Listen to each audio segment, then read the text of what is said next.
नमस्कार दोस्तों, सबसे बड़ी खबर यह आ रही है कि इजराइल ने कहा कि उसने गाजा पट्टी पर अधिकार कर लिया है। गाजा पट्टी पर जो लगातार इजराइल अटैक कर रहा था उसका रिजल्ट अब सामने आया है। कल रात से इजराइल ने कहा कि गाजा पट्टी की तरफ से कोई भी अटैक नहीं हुआ है। गाजा पट्टी को तीन ओर से घेर कर इजराइल अटैक कर रहा था और आपने देखा होगा कि करीब 150 से ज्यादा ऐसी इमारतें थी जिनके नीचे हमास के आतंकवादी बैठे थे, पनाह लिए हुए थे, उनको जमींदोज कर दिया था और इसी वजह से कमर टूट गई थी हमास के आतंकवादियों की। और गाजा पट्टी पर पूरा नियंत्रण होने का मतलब समझ सकते हैं कि इस युद्ध में इजराइल ने बहुत बड़ी बढ़त बना ली है और गाजा की तरफ से ही 5000 मिसाइलें इजराइल पर डाली गई थी। 5000 के करीब रॉकेट फेंके गए थे सुबह के समय जब इजरायली सो रहे थे और उसके बाद ये युद्ध भड़का था। बेंजामिन नेतन्याहू जो इजराइल के प्रधानमंत्री थे, इजरायली सेना थी, उनका यह कहना था कि हम जो कार्रवाई करेंगे उसका जो रिजल्ट हमास और जो दूसरे आतंकवादी समूह हैं वो पीढ़ियों तक याद रखेंगे।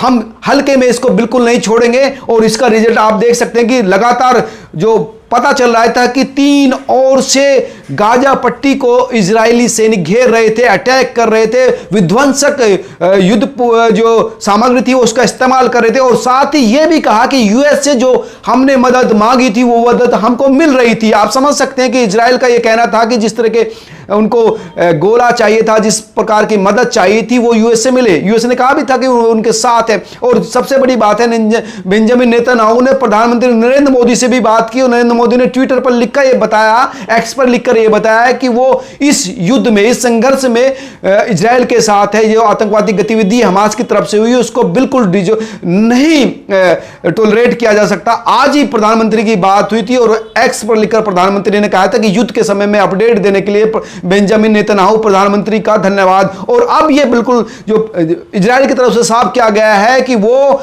कल रात से एक भी हमला करने के काबिल नहीं रहा हमास और उसका नियंत्रण हो गया।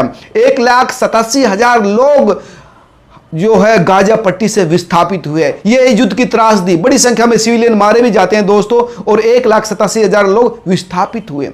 आप समझ सकते हैं कितनी बड़ी मानवीय त्रासदी है। लेकिन हमास ने जो ये युद्ध छेड़ा है उसकी सजा हमास को तो मिल रही है, आम लोगों को भी मिल रही है, लेकिन ये अपने आप में बड़ी बात है कि गाजा पट्टी पर इजराइल का कब्जा हो गया। आप क्या सोचते हैं जरूर बताएं। नमस्कार, सबसे पहले मैंने खबर आपको देने की कोशिश की।